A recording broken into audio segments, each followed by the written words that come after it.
আল্লাহ পাক বলছেন, তোমরা কি কখনো ভেবে দেখেছো যে যদি আল্লাহ পাক এই ভূগর্ভস্থ পানিটাকে নিচে নামিয়ে দেন, ভূগর্ভস্থ পানির স্তরটাকে নিচে নামিয়ে দেন, কোন সত্তা কি আছে যে তোমাকে সেই পানি এনে দিবে?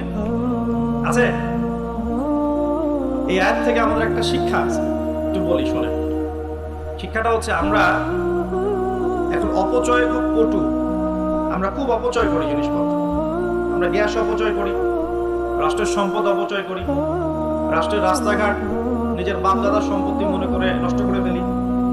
সম্পত্তি কিন্তু আমার না, এটা রাষ্ট্রের, জনগণের। আপনি রাষ্ট্রের সম্পত্তি নষ্ট করতে পারেন না, আপনাকে কিন্তু জবাব দিতে হবে।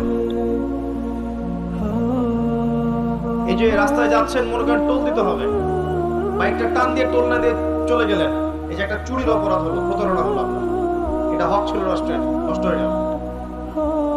এভাবেই রাষ্ট্রের সম্পদগুলো নষ্ট হচ্ছে, অনেকেই করছে। এটা করা যাবে না। এই পানি অপচয় করছি আমরা, গ্যাস অপচয় করছি, কোনো কোনো ক্ষেত্রে আমরা আমাদের হায়াতও অপচয় করছি না?